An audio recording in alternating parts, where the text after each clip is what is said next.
Steph Curry pushes his own record over a once unthinkable milestone. The Lakers continue to get exposed without LeBron James in the lineup. A surprise injury return could spur a run by an Eastern Conference team on the rise. And Matt and Haize reveal their favorite things of the week. All today on Locked On NBA.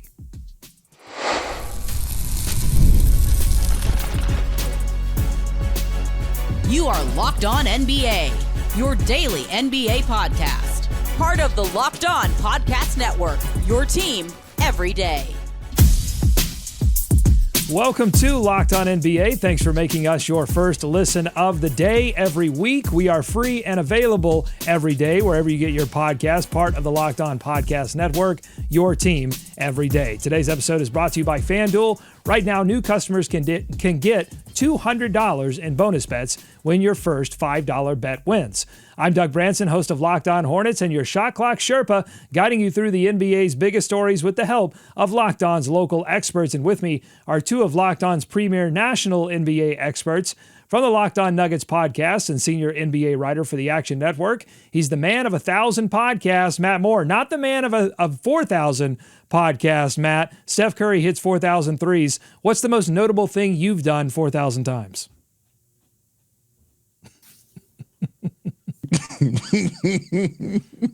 Tread lightly. The most notable. Let's see. Misspelled Giannis Antetokounmpo's name. We'll go with that. I was going to go with a misspelling joke as well. Haize, Haize, the Locked On. He's from the Locked On Bulls podcast, and he's our Prince of Petty. Haize, what's the thing that most notable thing you've done 4,000 times? Podcast. I think I'm up to almost 5,000 episodes. Podcast. I was going to say, I think Haize might have to be the man of 1,000 podcasts for a while. I think you might have to be the man of 1,000 podcasts for a while. That man's I'm at 1,378 straight days. Woo! On my own personal show. So wow, that is incredible.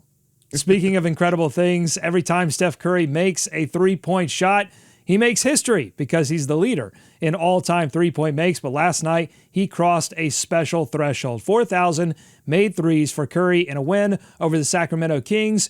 These types of moments, particularly when they come at the end of a storied career, give us all a chance to step back, reflect on where a player will be remembered among his peers. So, Haize, we're going to start with you.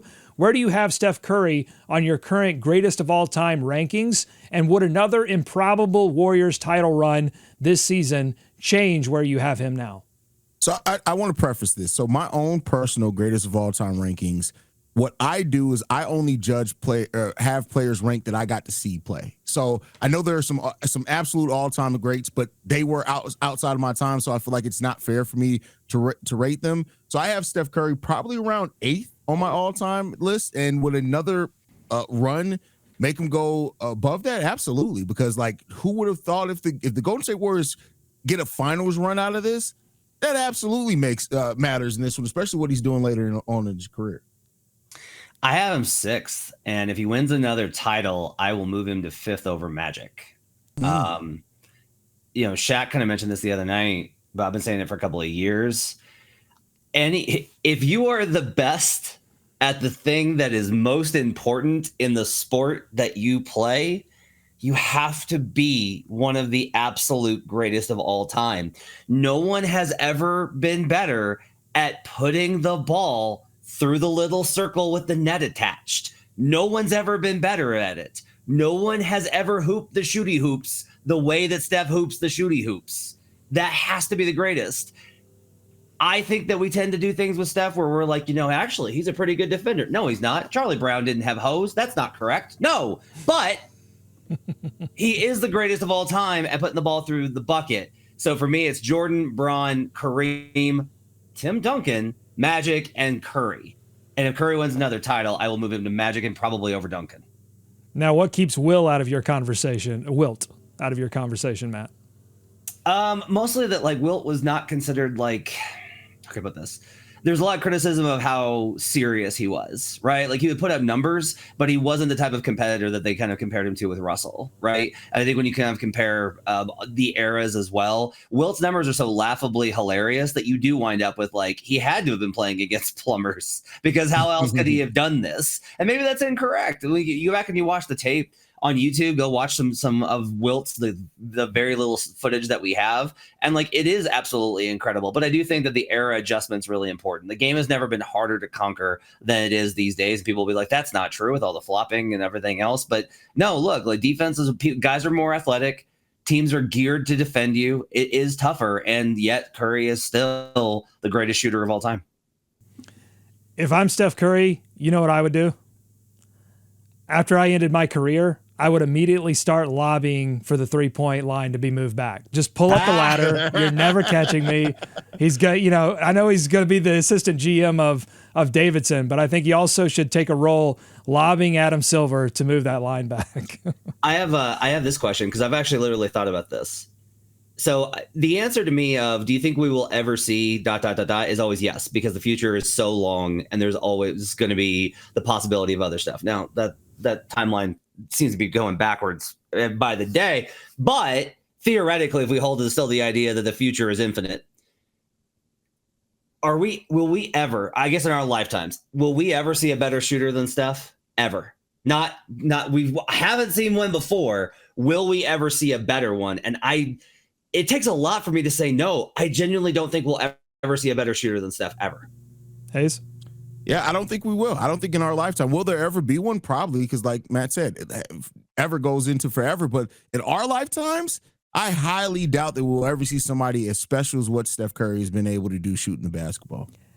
I'm not sure we'll ever see the numbers, but if the game does change, if the line moves back, if the line changes, if the court changes in any kind of way, we can have the argument. I don't know that if the game stays static, I don't know that we could ever have the argument. But if the game changes, that will allow us at least 1 or 2 episodes where we get to argue about it in the future. If all of us are still hanging out here like 20, 25 years from now. Fingers crossed. Curry's milestone wasn't the only big story around the Warriors. They won their 6th straight game, and they saw the return of Jonathan Kuminga. Let's check in with Locked On Warriors as they talk about the streak and getting Kuminga back and what that means. Kuminga, 18 points in 20 minutes. He was the beneficiary of just having a lot of talent and being able to finish what his teammates started. But forget that. The ball would go in his hands, and he would immediately just kind of put his head down and go to work. He was like, you stop me? He was very efficient. No turnovers in the game. So that was his strategy, and it worked. It was aggression and just play within the flow of the offense. He doesn't need to shoot 4 threes like he did earlier in the season. There's a lot less pressure on him to score, especially compared to the time leading up to his injury when there were other injuries that he was trying to overcome. 38 and 28, man. Warriors have won 11 straight with Jimmy Butler on the floor. I got to bring this up because it's so surreal. It's no longer like the end is near. It's like, what is this team ceiling? How good can they be? All right, so they're obviously hoping that Kuminga turns into much more in the future, but living in the present, what does his return do for their immediate push to enter into the race for the 2nd seed and their ability to compete for a championship, Matt? I think it's too early to tell. I was a little bit worried about his return just because he's such a straight line driver, and a lot of the rest of the offense is going to be very much about like slips and then kickouts and ball movement. So I'm still kind of curious to see what this is going to look like. Kings are not a bad team. It's not like they're facing the Wizards, but they're also not a very good test. And I want to see as it goes along, when teams start game playing for the Warriors a little bit differently, or they get like a sense of how to defend them, what that's going to kind of look like. The Warriors, I think to their credit, actually, it's less about just Jimmy. Like we make it into this, like Guy Santos has given them good minutes. Kevon Looney's given them good minutes. They're getting good minutes from Quentin Post. Like they're getting contributions from a lot of guys. Like Moses Moody started last night at 17 points plus 12. Like they're getting contributions from just about everybody. The whole team is kind of playing well and coming together. I am struggling with whether or not it's like, do I want to be early and be like, this team can win a championship, or do I want to be kind of late to the party and be like, we'll see? And I think I'm still on, we'll see, Haize. Yeah, I mean, I think that he can add another dynamic to this team, but is he going to be able to fit in? Right. That's the question. Like at this point, like you're going to have to fit in with what Dre, Steph, and Jimmy are doing, because they are going to be so ball dominant. So much of what has made the Warriors really kind of be this team that's taking that step up is them. So Kuminga's gonna, he's averaging 17 points in the game. On the season, he scored 18 points last night. So that's a good sign that he can figure out how to fit in but there's going to be a lot more sample size is going to be needed to be able to tell for sure. If Kuminga could come in, play a secondary role to those guys and let the game come to him and be a little bit more active, I could see it working, but just don't know for sure yet. Not off one game. Five Warriors had more threes than Steph last night on the night that he hit crazy 4,000. So the Warriors, as Matt was mentioning there, getting good contributions from their role players. One team that needs great contributions from their role players, the Los Angeles Lakers, still playing without LeBron James. Coming up on the Locked On NBA podcast, I'll ask Matt and Haize if they have the role-playing talent. Once they get healthy, do the Lakers have the role-playing talent needed to win an NBA championship? That's coming up on Locked On NBA. Today's episode of Locked On NBA is brought to you by FanDuel. March Madness is here, and FanDuel is giving you the chance to get in on the action like never before. Right now, new customers can get $200 in bonus bets when your first $5 bet wins. That's $200 extra bucks to use on everything from buzzer beaters to Cinderella stories and even who's cutting down the nets. Got your eye on a big underdog? FanDuel makes it easy to back them with spreads, totals, and game props. Oh, I love some game props during March Madness. With tournament games happening almost every day, there's always something exciting to bet on, and best of all, the FanDuel app is simple to use, and when you win, you get paid instantly. No waiting around. So visit FanDuel.com today. Don't wait. Get in on the college hoops action all tournament long. More Locked On NBA ahead. Thanks again for making Locked On NBA your first listen every day. At the risk of angering Charles Barkley, I would like to talk about the Los Angeles Lakers. They are struggling right now without LeBron James. They're dealing with a few other injuries as well. Despite getting big performances from Luka Doncic, 45 points and 11 rebounds last night in a 20-point loss to the Milwaukee Bucks. In the first segment, I mentioned that race for the second seed in the Western Conference. Warriors and Wolves right now on big winning streaks to put themselves within striking distance of the second seed. The Lakers are slipping back without LeBron James in the lineup.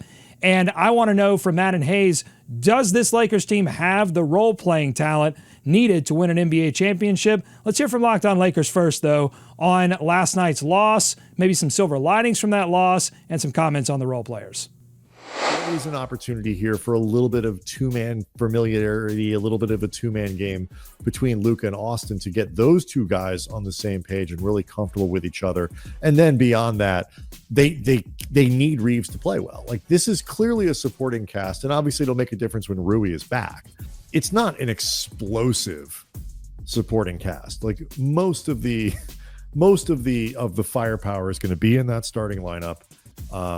You might get Dalton Connect to pop off the bench every couple games, or Gabe Vincent hits a few threes or whatever it is, but like, those guys need to be right. Austin needs to be somebody who is a threat to put in 20 to 25 in a playoff game.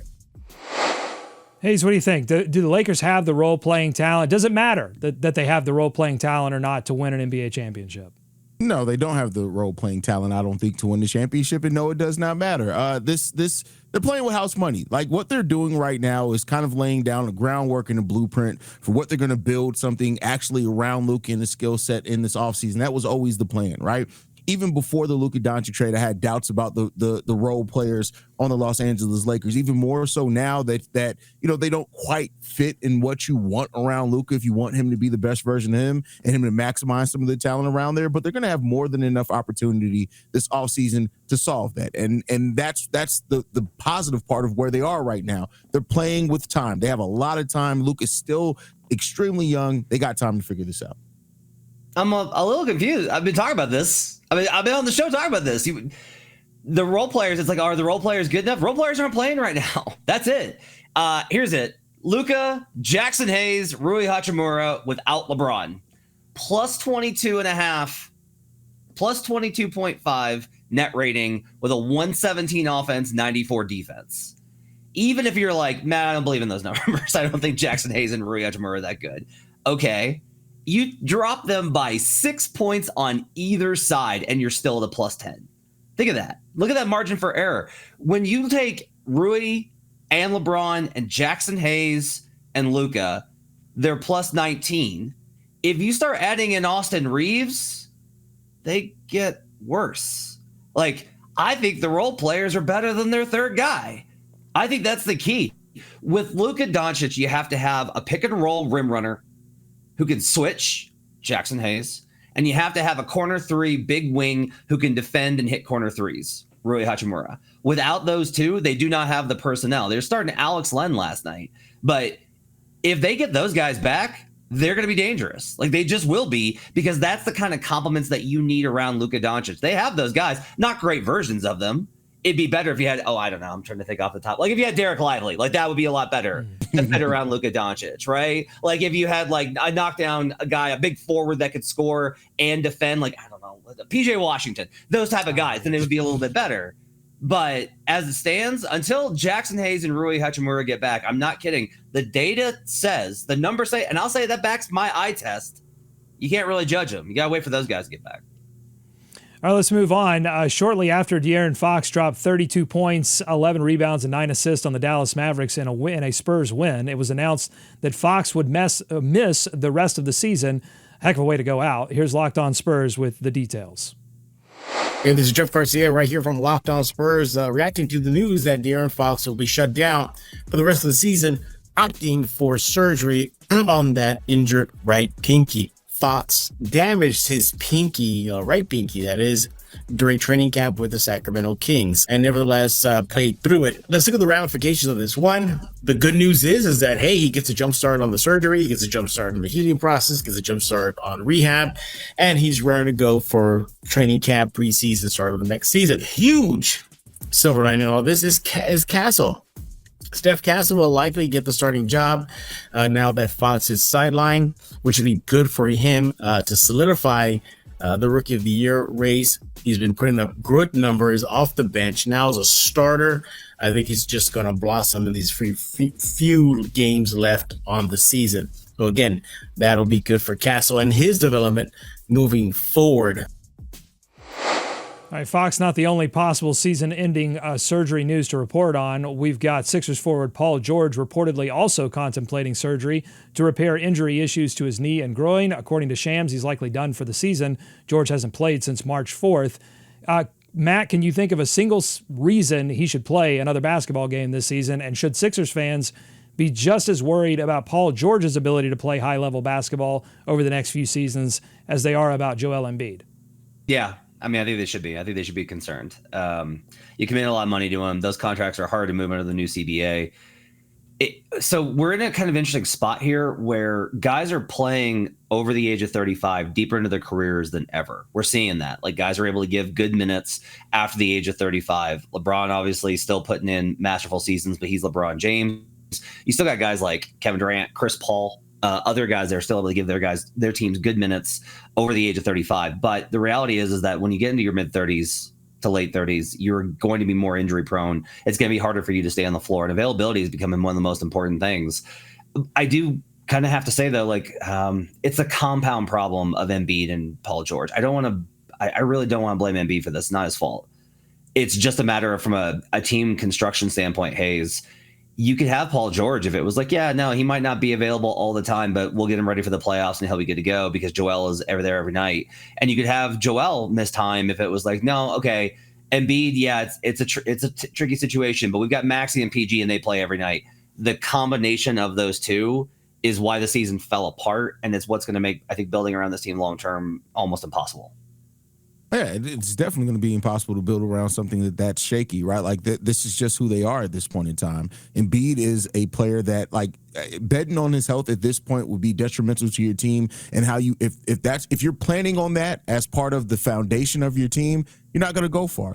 You're just not, because you can't bet on that. You have to build something that's good enough to win and compete. And then when you have Embiid, he takes you over the top, right? And then you can have him ready for the playoffs, those type of things. Until you do that, like, it's going to continue to be the constant spinning circle that the Philadelphia 76ers have found themselves in for the last handful of years at this point.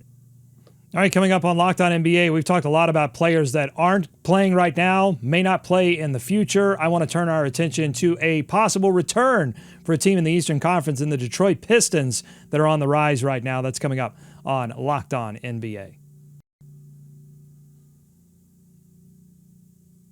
Today's episode of Locked On NBA is brought to you by Monarch Money. Ever check your bank account and wondered, where did all my money go? Between dining out, online shopping, and entertainment, it's easy to lose track. That's where Monarch Money comes in. Your personal CFO giving you full visibility and control over your finances. Monarch Money isn't just a budgeting app. It's a complete financial command center with all of your accounts, your investments, your spending, all in one place. You can go beyond just managing money and start actually building wealth. You might be surprised at how much you're spending on things like food delivery or streaming subscriptions. I know that one always sneaks up on me. With Monarch, you'll see exactly where your money is going so that you can budget smarter and save more. Instead of juggling multiple apps, Monarch makes it easy to check your finances, track your spending, and even plan for long-term goals all in one place. And if you're managing money with a partner, it's never been smoother. You can track shared and personal accounts, set goals together, stay on the same page without the stress. Take control of your finances today with Monarch Money. Use code LOCKEDONNBA at monarchmoney.com for 50% off your first year. That's monarchmoney.com, code LOCKEDONNBA for half off your first year. More Locked On NBA ahead. Thanks again for making Locked On NBA your first listen every day. We spent a lot of time there talking about players who we won't be seeing in the postseason. Here's an update on a player possibly returning for a playoff team, Jaden Ivey, who broke his fibula in a New Year's Day game against the Orlando Magic, is out of a walking boot and is not ruling out a return to the Detroit Pistons lineup before the end of the season. Haize, what would an Ivey return mean for a Pistons team? They stepped on a rake last night against the Washington Wizards, but before that, they had been playing some really, really good basketball. What would an Ivey return mean for this team? Man, it'd mean a lot for that team to have another kind of isolation scorer that can fill it up. If he gets in the rhythm, would be huge. Now, I think the thing that you run into is how much rust are you going to be able to knock off with 15 or so-ish games left for the team? So that's a question that you would have to ask yourself. But, if the Detroit Pistons look at it as getting Ivey some playoff experience, as the team's getting playoff experience, it's not like they're going to win the title this year. That can not only help, him get ready and prepared also for the offseason, but also that playoff experience, especially for a young team that's scrappy like the Detroit Pistons, that could be huge. So I think that Cade Cunningham is having a magical season, but if you can get another scorer out there to help take that load off him a little bit, it'll be fun to watch. Yeah, I mean, I think honestly the biggest thing is just getting playoff reps. I think if you're the Pistons, even if you get a lesser version of Ivey, right, you're still able to kind of see how does he match up in the playoffs? How does he respond to that? You get him to have the experience of like, oh, this is what it's like in the playoffs when they guard you with this type of ball pressure.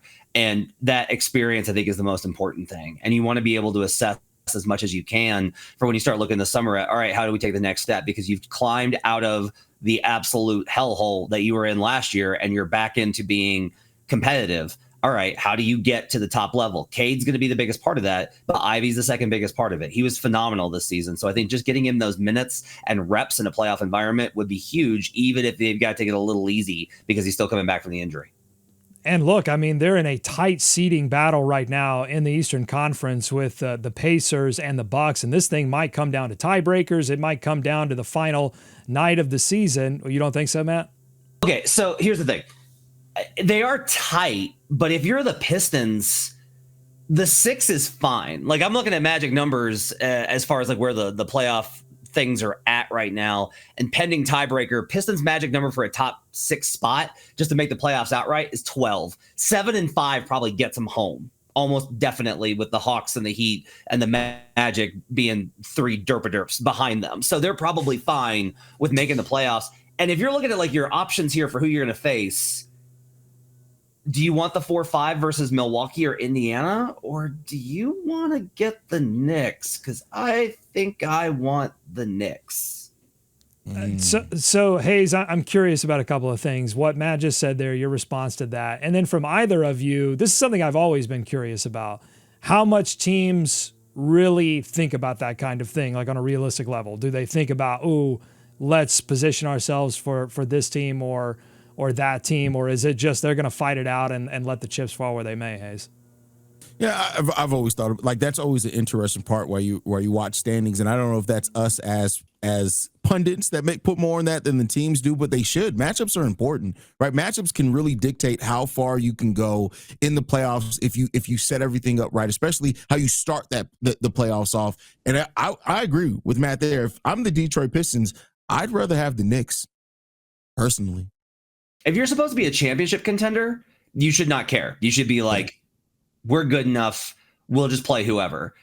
I will tell you from experience, talking to people in the league, that some of them have chosen different paths and opportunities based off of those matchups. It's always when you have a young team and you're like, we want to maximize as far as we can go. And we would be much better in this spot than this spot. If you think you're good enough to win a championship, bring it on. But if not, then I think there's a lot of value in managing how your performance is going to go. Well, if they do want to fight it out, if they get any contributions from Ivey, I think that's going to be a positive for the Pistons. Not a positive for the Pistons is a loss to the Washington Wizards last night. The Wizards! That Locked On Pistons host Kuka Hill called unacceptable. He also said this. Has to happen the day after or 2 days after Shaq calls the team boring and everyone goes to the defense of the Pistons, and then what the reward they give is to lose to the Wizards. Of course, now we're all gonna look bad. now we're all gonna look bad. Shaq calls the Pistons boring. We all go to the defense of them. Everyone's batting for the Pistons, and then they lose to the Wizards. Now I guarantee Shaq's gonna have a smart ass Instagram post now about this. Oh my God. He's totally right. Shaq is going to be the foremost expert on the Detroit Pistons now that they've lost that game, right? Yeah, now he'll be like, I tried to tell you. Nobody wanted to listen to me. I don't know what I'm talking about. Yeah, it does suck with a conversation like that going around that you lose a game against the Wizards of all teams. But every team suffers a letdown. Didn't the Nets beat the Thunder earlier this season or something like that? I mean, but to be fair, it's a huge coaching mismatch when you get Chauncey Billups on the sideline. So, well, listen, if it's good to lose to the Wizards, then that must make the Hornets one of the better teams in the NBA because they've lost 4 times to the Wizards this season. I'm telling you guys, the Wizards are on they hit rock bottom. They're on the way back up. The Wizards are not going to be awful next year. You got 16 from Bub Carrington last night. 1, 2, 3, 4, 5, 6, 7 Wizards players in double figures last night for the Washington Wizards in the win. Alex Sarr with 19 on 7 of 12 shooting, 3 of 6 from three-point range. Corey Kispert played really well in this game. I thought there's something here. There's something here. The Washington Wizards are not going to be the worst team in the association next season. That's interesting. Let's put a pin in that conversation. I want to have that maybe later on next week. Which team is making the pre-leap, right? Because there's a lot of talk about Portland maybe doing that. What's the team that in this last little stretch here might be awful now, but setting themselves up to be the Detroit Pistons of next season? All right, let's put a pin in that for now. I want to end the week, as we always do, with our favorite things of the week. Haize, what did you like this week? Good basketball in March. After, I called March a month of Mondays. There's been some really good basketball this week, and I got to give it credit. I've been thoroughly entertained. There's been some marquee games against title contenders this year. So this has just been a very fun week of basketball in the NBA and also in college basketball. So enjoying just getting to watch good hoops every day of the week. Matt? I have a bunch of them for this week. Kawhi Leonard's game winner was absolutely phenomenal. That was a really great one. Andres Biedrins congratulated Steph Curry because he was the first guy to ever throw an assist to Steph for his first 3. So that was a really cool moment that I thought there was there. Medieval Times in Dallas started a Fire Nico chant. That was a highlight of the week, I think, for me. But when we come down to this, I did want to kind of talk about this. So Karl Anthony Towns missed time last week with the death of somebody close to him, and we got the whole Draymond thing. I don't want to talk about the Draymond thing, but this is what he said. He said, it's been a very tough week. It meant a lot to have my teammates supporting me, the love of my family and my girl's family. We were all very close with this woman. For me, it's a little tougher. I just wanted to be there for her kids that lost their mother. I know how that is, 2 boys losing their mother. And I just wanted to kind of take a second and show respect for Kat, for one, being open about that, and 2, being there and being a supportive figure, because we all need to be there for each other when you lose someone like that. When there's this tragedy that strikes, all we got is each other. Yeah, it's It's interesting. I think it's one thing we do a lot is we glorify the sacrifices that these players make in their personal lives to be great. And I think to a certain extent we should. Like when you sacrifice something to entertain us, that should be something that we celebrate. But I think we should also celebrate when a player says, you know what, no, I don't want to sacrifice this thing. This thing is too important to me, whether it be the birth of a child or the death of a beloved friend. I think that's awesome. So yeah, you stole my Fire Nico chant in the medieval times during a horse show. That was going to be my favorite thing of the week. But I'll also shout out Tyrese Halliburton's game-winning shot over Giannis Antetokounmpo. That was incredible. Nikola's 30-20-20 game. I'll give a shout out to the team that Matt covers there, and Nikola Jokic just doing amazing things. Haize is right. Guys are trying. I mean, I think it's a mix of parity and maybe some of the rules that the NBA has instituted, but we're getting a little bit of a better product in March than maybe we would have expected. Matt still says no. It always looks like this first week. Check out Lakers Nuggets tonight and you watch what happens tonight and who's on the floor, and you tell me about March basketball. The badness is only beginning. All right, tell us what you think. If you like what you heard today, subscribe to Locked On NBA. Tell a friend. We're on wherever you get podcasts, including on YouTube. Thanks for making Locked On NBA your first listen every day, every week. Thanks to Matt and Haize for their expertise. Enjoy tonight's action. Enjoy this weekend's action. Be kind to each other, and we'll see you right back here next week on Locked On NBA.